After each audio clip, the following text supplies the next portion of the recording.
So today I'm going to be taking a look at my first watch from Imperial Watch Co. It's definitely a brand I've had on my radar for a while just by seeing their watches on Instagram. They have a very vintage aesthetic that I think is pretty nice. Just a full transparency, I was just sent this watch to review.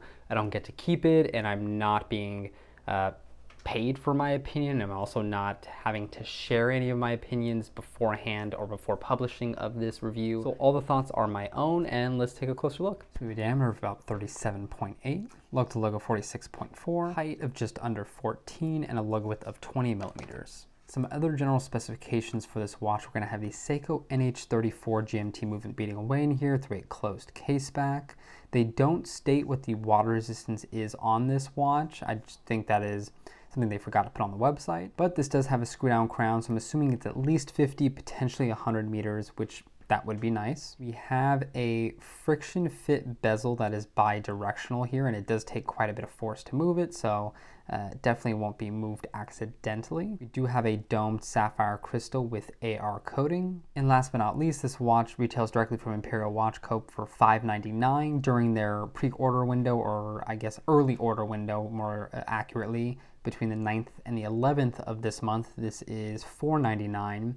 Unfortunately, as of the time of recording this, all the colorways are sold out other than the white version, but they only ended up making 25 of each color and said they potentially will make more based on demand, and based on how quickly those sold out, I don't doubt they will be making more, so keep your eye out if you like this. So starting off with the dial here, and I think just off the bat you can say this is a fairly unique dial. It's not quite directly copying anything else. It's going a little bit in its own direction, realistically, for better or for worse, but it is refreshing to see. You can see for most of the hour markers we have these small circular Lume plots, whereas at the 3 and 6 we have these much more defined triangular plots. At 12 we have this circle that is cut in half with a white portion and a black portion on the bottom. Definitely a unique design, but realistically it does still maintain a lot of symmetry here. I would say the only thing that really breaks that up is this more square date window or rectangular date window here at the bottom. Had they made that more triangular, that would have maybe fit in better with everything else,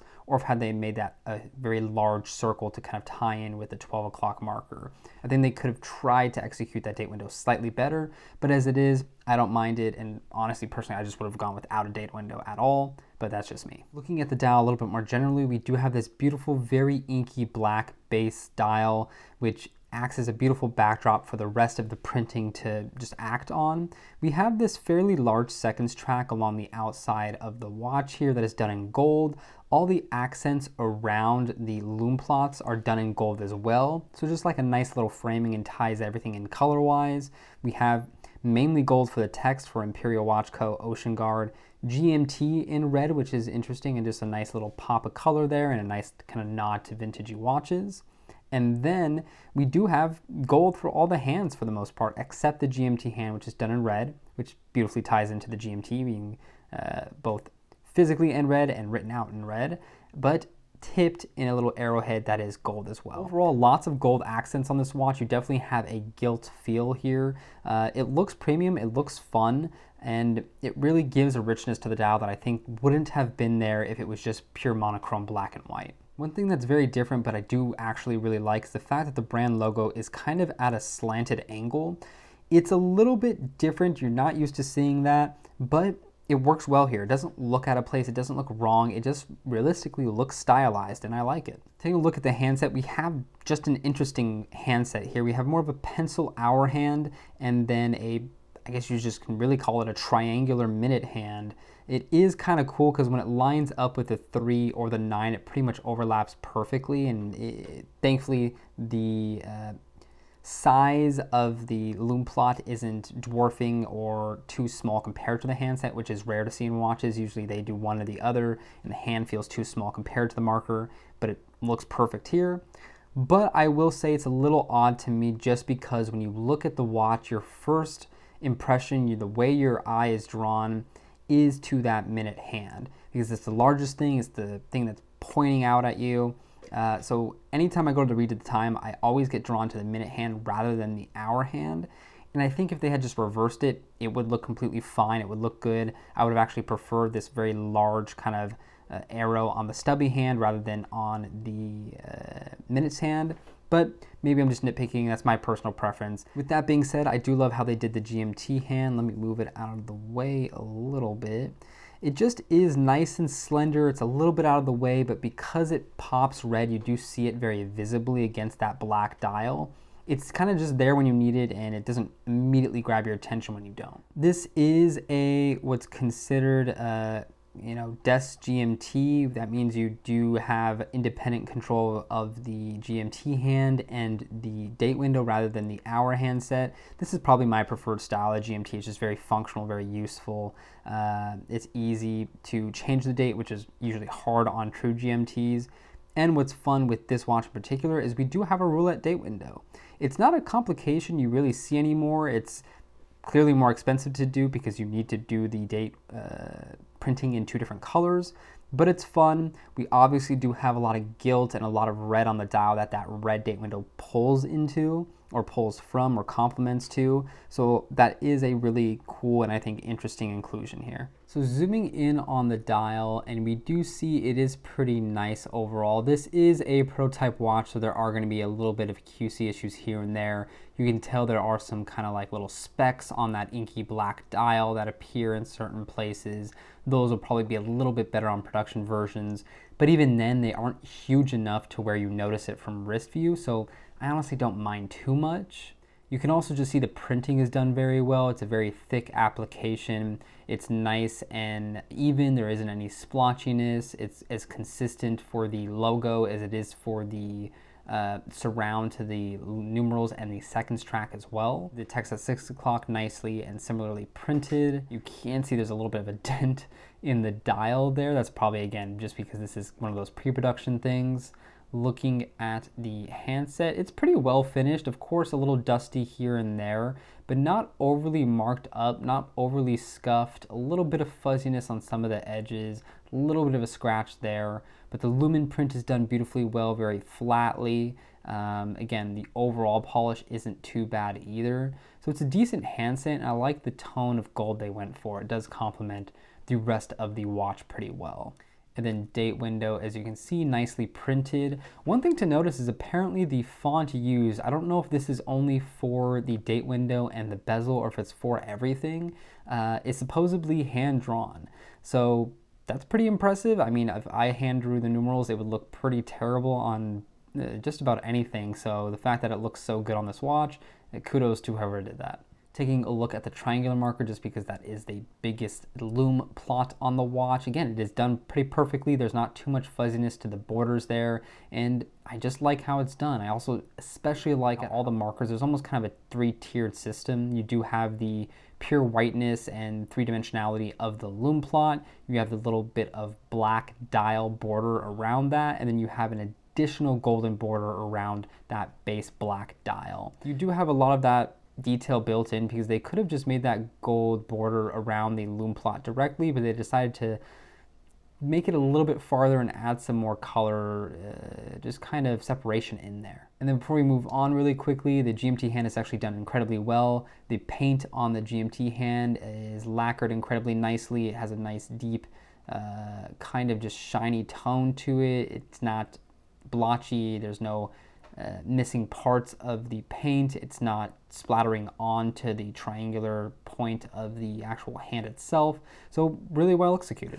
Apologies as the shade was abnormally dark today, but in the shade the watch I think still looks pretty good. The blackness of the dial doesn't feel as inky, but the colorful parts of the bezel still pop very nicely, and the gold accents do really pop. Going into a little bit more of a shaded kind of bright area, you do see the bezel start to pop, the black tone of the dial coming out a little bit more, and kind of the brushing of the watch pop. Going into direct sunlight, now the watch takes on a whole new life. The bezel color is really popping out and bringing on different shades depending on where the sun's hitting it. The deep blackness of the bezel is really apparent. The gold tones I think are kind of prominent as well because again you get so much contrast with that bezel. And overall I think the watch does look pretty great in sunlight. There's not a lot of shift or change to it other than in that aluminum bezel, but I don't think that's bad. So moving on to the case of this watch, and while not as groundbreaking and interesting as the dial itself, I would say, it's still really well done. We do have 90% of the way brushed finishes here. We do have a tiny little chamfer along the edge of the case, which I don't mind, adds a little bit of pop to the watch. You also have a tiny polished edge on the edge of the bezel here. So tiny little light plays. I do think they could have made those slightly bigger to add a little bit more of a premium feel rather than a tool-tastic kind of feel to the watch. But even then, we do have mainly brushing. We have circular brushing here on the tops of the lugs, which is interesting. It's not something you always see on these sportier models. It's typically more of a linear brushing. We do have horizontal brushing here on the case sides. Very nice slim mid case as well. Kind of most of the height is in the case back or the crystal. So it's not a terribly thick wearing watch overall. Fully high polished crown with the Imperial watch logo. High polish on the sides of the bracelet, which is a little bit odd. Fully brushed on the top of the bracelet, however, which is done in a very nice brushing, vertically done. What I do love about fine brushing on really small links is you do get really beautiful light play, even though it's not polished. You just do get a nice transition between dark and light areas, and it can look a lot more premium than you would expect. So I appreciate they went for this finishing style. We have a kind of classic regular brushed clasp with a little high polish on the edges. The logo is actually done pretty beautifully in there as well, a little bit more engraved than just stamped on or printed on, which is nice to see. The clasp actually isn't too thick either, which is nice to see because they actually do have an on-the-fly micro adjust system. So you know you can just pull that down and push it out and then it ratchets back in. So really nice to see, especially because they kept a relatively low profile and short clasp for what they have in there. Closes very nicely, double push button deployant, Jubilee style, so you have a lot of movement and flex and comfort in that bracelet. The links aren't too thick, and of course they'll articulate very nicely. The links are push pin, not the end of the world. I'd much rather have a really nice bracelet with push pin than a bad bracelet with screw links. We do have drilled lug holes, which is always nice to see. Makes strap changing really easy, especially since we don't have quick release bars. So I would say if things don't have drilled lug holes, have quick release, but if you have drilled lug holes, you don't have to do a quick release. Looking at this bezel for a second, I really love what they did with this bezel. One, they went for an aluminum insert, which is a little rarer to see nowadays. You only really get that in super vintage inspired watches or true vintage watches. Not a lot of modern watches are using aluminum because, well, it's a material that tends to fade. But that's the charm in it, and it's also the charm in the fact that you can give it this more vintagey color. You can give it more desaturated colors. They went for this almost minty sea green top portion and more blue, kind of bluish gray at the 6 o'clock. It's a very interesting combo that you don't see, that you will never see on any other really GMT. And I think it actually pairs really interestingly with the black and gilt tones that are already on the dial. I also like that they didn't go for gilt on the numerals. Even though we have a lot of gilt on the dial, we also do have a lot of white tones on the dial. So because we have the white tones on the bezel, it doesn't feel out of place. I think it controls that whole gold tone feel, and I just enjoy it personally. To note, I know I did show this a little bit earlier. One, we don't have the easiest grip to the bezel. If it's easiest to grip if you like catch it on like the sides here rather than directly over the top. So if you're grabbing it from the sides, it's not too bad to be able to turn it. If you're grabbing it from 12 to 6, it's a little bit harder to get a purchase on the bezel. But once you get it turning, it kind of goes. It's a little bit slick to the fingers though. It could use a little bit of a better knurling or a little bit of a wider bezel, honestly. So that's maybe something they can improve upon later, but I don't mind it. And to be fair, I would never use the GMT bezel to track an additional time zone. We already have 2 with the dial. We don't really necessarily need a 3rd, but maybe you have a more exciting life than me, so maybe you will use the bezel. Looking at the crown, it does unscrew pretty easily. You get a little bit of grittiness on kind of towards the end of that unscrewing process. I don't know if that's because it's a prototype or that's just going to be the feel of this crown action. Winding the watch, it's actually a pretty nice feel. The NH I've had good experience with. It doesn't feel overly screechy or bad in hand. Similar story goes for actually moving the handset. It's very fluid and smooth. Similar story for actually moving the GMT hand or the time. It is just a nice kind of movement to operate overall. And then screwing in the crown, you do get a similar kind of gritty-ish feeling as you do when unwinding it. Looking at the case back there, nothing too crazy. We do have kind of a classic brushed case back with the Imperial watch logo and just some kind of little planes flying around the outside. Nice little imagery there, nothing too crazy, and interesting that they didn't include any specs about the watch, which is kind of standard. But I don't mind. I like this motif here. So moving on to how this watch wears. Earlier I was wearing the moon swatch here. And here we have the Imperial on my 6.5-inch wrist. And what I do love about this watch is it's so small, but not small in a bad way. It just is a more mid-sized watch. It's under 38 millimeters, but it's a GMT. It does not really feel too thick on wrist, doesn't rise up too high. It's very comfortable on wrist. The Jubilee helps that in the wearing experience. So it has this really elegant vintage flair about it overall, and that small size contributes to that. It also just is nice because if I move the watch up, I have closer to a 6-inch wrist there, and you can see more than enough space on both sides. You can definitely wear this on an even smaller wrist, and it would look at home. It's a very nicely proportioned watch, and I think they do pack a lot in and don't make it feel too crowded with what you're getting. Taking a look at the side view, of course we have a classic, more slab-sided Rolex Tudor type case shape.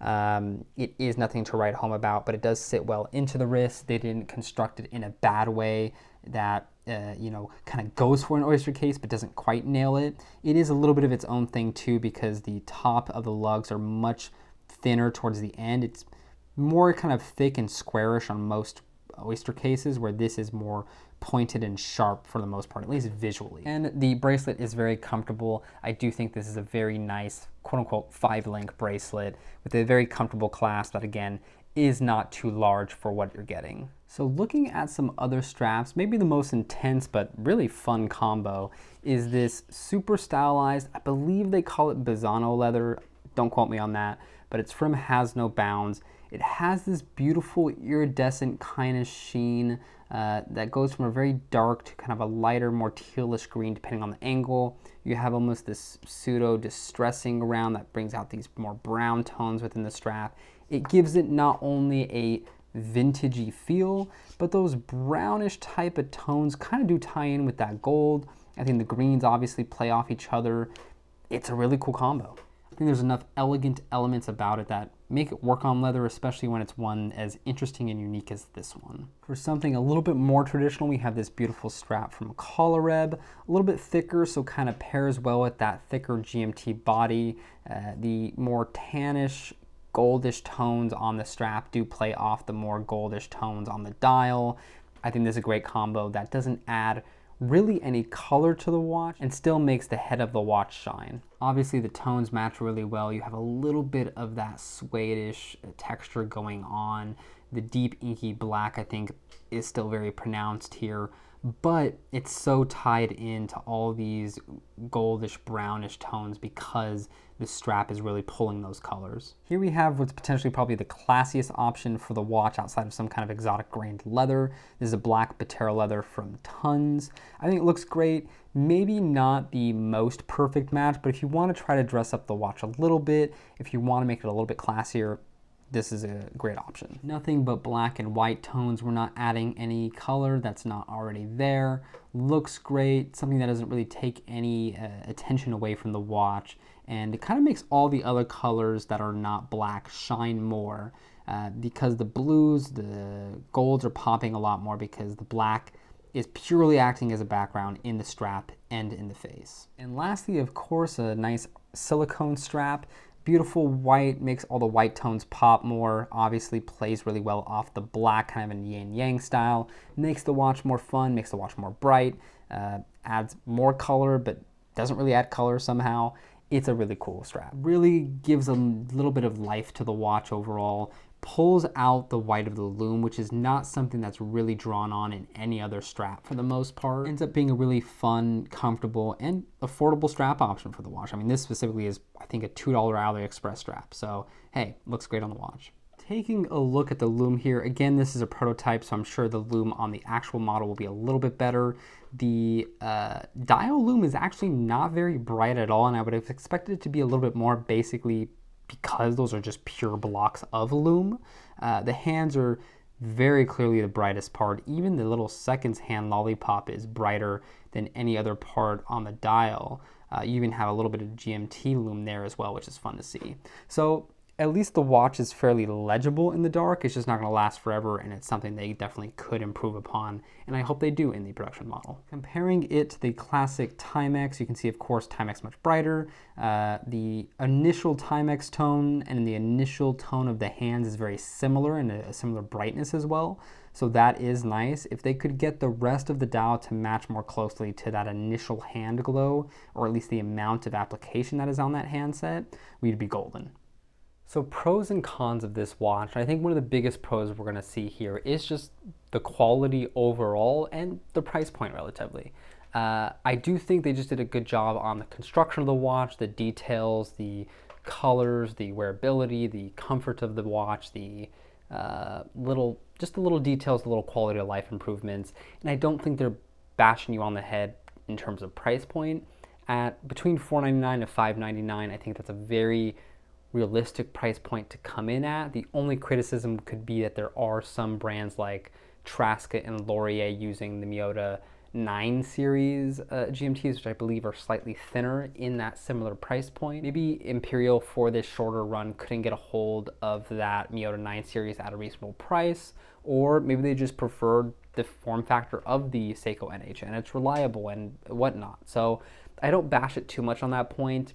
And again, the rest of the watch is still good. Another big pro for me is just the dial in general. I find it very unique. There's a lot of interesting shapes on the dial, a lot of interesting design aspects we don't really see on any other watch. That very large circle at the 12 o'clock, the large triangles all throughout the watch. It is just a beautiful dial. The deep inky blackness, the way all the colors contrast against that base black dial. And there's also a lot of cool details like the roulette date wheel. There's a lot of fun happening on the dial, and I think they did a really good job with it. My next really big pro for the watch is going to be the size. Not only is it under 40 millimeters, but it's under 38, and that's rare to see, especially for a GMT. This one becomes a really interesting watch where, off the top of my head, I can't think of many sub 40 millimeter GMTs. So this is already in rarefied air, nonetheless at the price point it's at. And then if you combine that with the fact that, you know, Tudor, literally yesterday as of doing this video, released a GMT in a similar size, clearly that's something that the market's wanting. Clearly people are interested in that. So overall, I think they really hit the nail on the head in terms of proportions, in terms of size, in terms of how the dial looks. Nothing feels out of place in terms of the proportionality of the design. It is a very nice package. And my last pro for the watch is just, it has a kind of X factor to it. It's different. The bezel colors are different. The fact that they use an aluminum bezel is just a little bit different. The dial design is different. There's a lot that's unique about this watch, and I appreciate that it is so unique. It's not being a typical carbon copy Submariner. It's not being a typical carbon copy Tudor. It's not a carbon copy Omega Seamaster. It's not any of these things. It's not doing too much of one thing. It's definitely taking a aspect, a sporty styling that's kind of been popularized in this oyster case format, and doing its own thing with it. It's very much its own watch, and I appreciate the freshness of a unique design. Now moving on to cons, and I think one of the bigger ones will just be the lume. It's not very bright, it's not very even. It's something they can definitely improve upon. It's not quite a true dive watch, so I guess you kind of can be a little bit lenient, but it would be nice to see the lume better. Again, I think it's not great because this is a prototype model, but even then, I feel like they can get a pretty good application, especially if they just have to keep building up that lume plot, that lume index on the dial. Make them thicker. It would probably look better as well. Add more depth to the dial. Do whatever you have to do to get a little bit of a better lume signature on there, and I think people would be happy. A bigger con, and this is for me personally, maybe it doesn't affect you as much. I mentioned it a little bit earlier. I'm not in love with the minute hand. That very long and large triangular piece on the end, it just grabs my attention too much, and I guess in the wrong way. When I usually read the time, I'm kind of looking for the hour before the minute hand. And with this watch, I am always drawn to the minute hand first.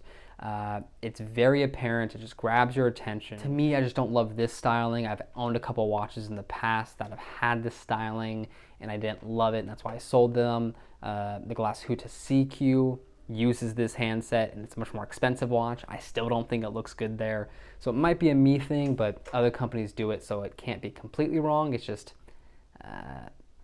maybe I'm alone in this, maybe I'm not. And while this isn't really a con on the watch itself, I think it's a con on the release of the watch, I guess you can say, or really just the website. There isn't really a lot of info on the website about the watch in terms of specifications. When I go to the product page, it's mainly telling you a story about the watch, of how it's inspired, and a little bit of the aspects of what is used in terms of like coloration of the watch. There's not a lot of like specs of what are the dimensions, what are the water resistance of the watch, what crystal type is used. I had to go to another watch review to find out from that. So it's one of those weird things where I think when I was looking around on the website, when I went to their previous diver type watch, they had that same kind of blurb, but then like a little picture of the entire specification of the watch. They may have just missed that portion on the new release, potentially. So it's a little confusing. Again, I couldn't easily find the specs anywhere. So if someone was interested in this watch and they hadn't seen any reviews, they're interested in it and they just stumble upon it on Instagram, there's a lot of info that's missing that I think is important to making the decision. So final thoughts on this watch, and I did really like it. This was a watch that did catch my eye on Instagram when it first came out, mainly because they went for very unique colors on the bezel. There's one that I believe has more of like a purple tone to the bezel. It's just tones you don't really see very often. It's maybe kind of tones that bring to mind some really random AliExpress brand who tries to be too experimental. But here they're doing it with a little bit of class. Here they're doing it and it feels a little bit more right. Because the whole watch is executed pretty well. So I like that they did something different. I like that they're doing something fun. I like that they're bringing a little bit of fresh air to a GMT, which is almost a black and white design process at this point. Everyone copies the same couple colors, the same general design, and it's nice to see something different. Is this a perfect watch? No, there's tiny little tweaks that can be made. I think there's some dial quality of life improvements per se that can be made, but as it stands, it's a very interesting design. It's different from everything else. It will absolutely stand out in your watch box and look different from everything else, which I really appreciate. And I think it's relatively good value. I don't have much bad to say about the watch. I'm very interested to see what this brand does in the future. I think they're off to a great start and are making good products so far. So yeah. I really hope that they bring more of these models into production. Again, it's pretty much sold out at this point, so I'm sorry for the late review, but it will keep at least your eye on the brand in general and see maybe if they come out with new releases that really grab your attention, or they will bring this model back, which I think kind of undoubtedly they should, because it's really good, it's really unique. Maybe even bring it back in some different colorways. That would be fun. So we'll see what they do. I enjoy the watch. I think you would too if you end up getting one. And yeah, let me know what you think. Anyway, those are just my thoughts. Thank you as always for watching the video. Hope you got something out of the video, and I'll see you in another one.